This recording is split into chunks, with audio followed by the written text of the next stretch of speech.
All right, so I'd like to give you a little tutorial on our scoring application. The first thing that you're going to get is you're going to get a text message that's going to have a link in it. So you can see that I've got it here. It's up at the top.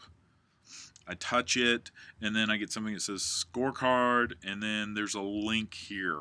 The iPhone tries to preview this because it involves logins. You don't get really the preview. You may have to double tap it. The link that comes in. I have already been in this link, so it's got a memory of that. I'm just going to single tap, but you getting it the first time, you may have to double tap.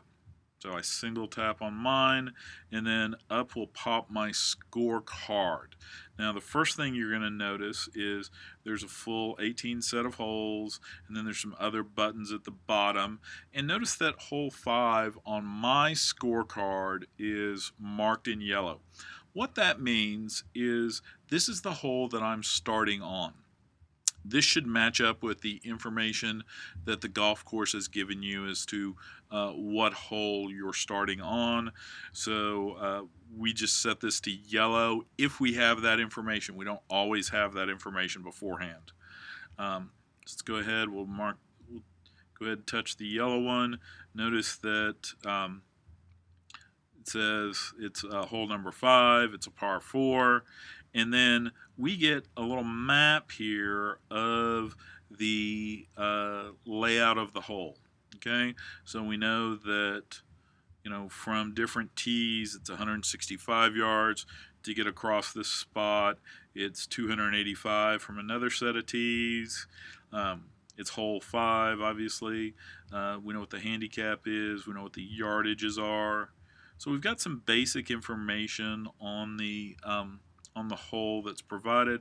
Let's go ahead, we'll put a score in. Notice that the numeric keypad pops up down here at the bottom. So we're going to put in we made a 4, so let's just say that. We hit save, and then we're off to the next hole. Okay, so we're going to say that we made a birdie on this hole. So we put that in. But lo and behold, I typed that wrong. Okay, I meant to put a 4 in. So what you'll do, you'll go back, you will just change that score, you'll hit save, and up pops the new, the updated score that you can see.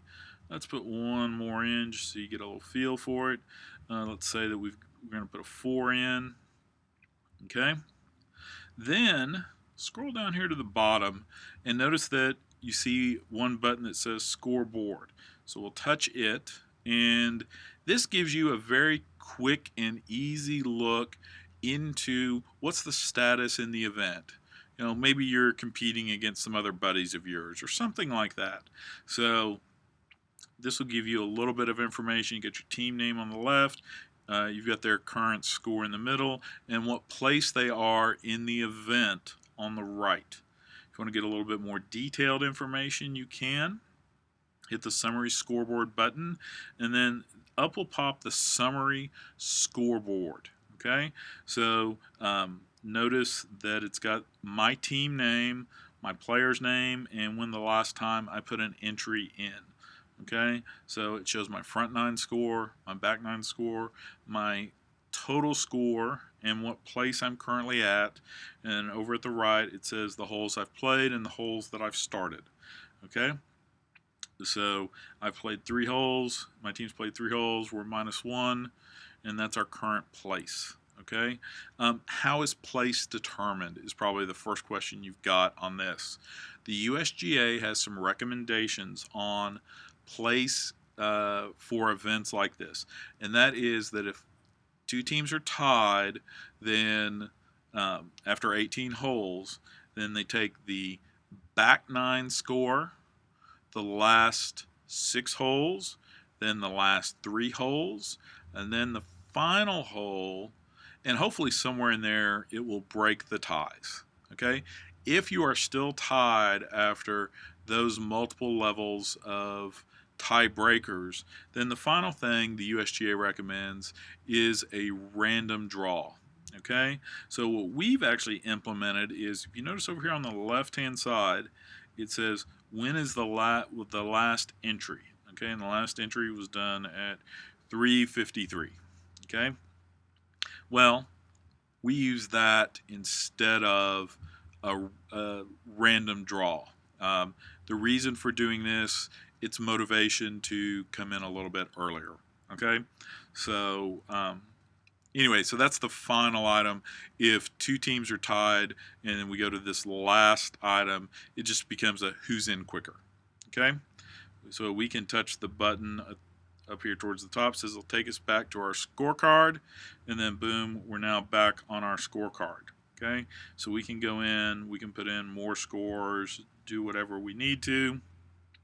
Now, just to show you a couple of little tricks that we've got in the application, let's say your phone is about to die.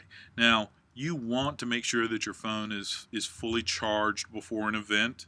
I actually played in an event last week, and we used our app, and my phone used 20% of the charge. Okay, but different phones have different batteries, and how good is somebody's battery and all that. What else are they doing?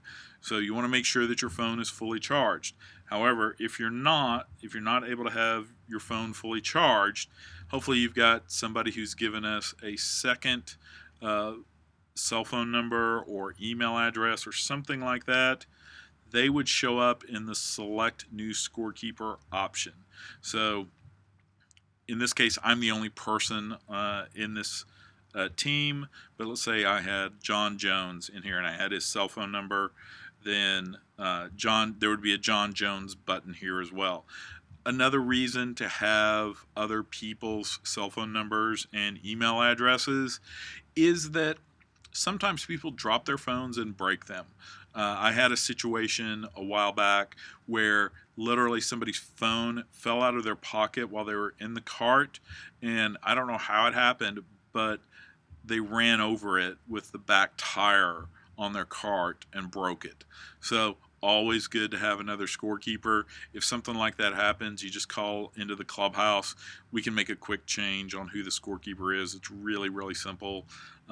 But this is something that, say you're down to like less than 10% on your phone, you can actually affect this change as well. Okay? All right, so that is the basics in our scoring application. If you have any questions, feel free to let us know. Thank you very much.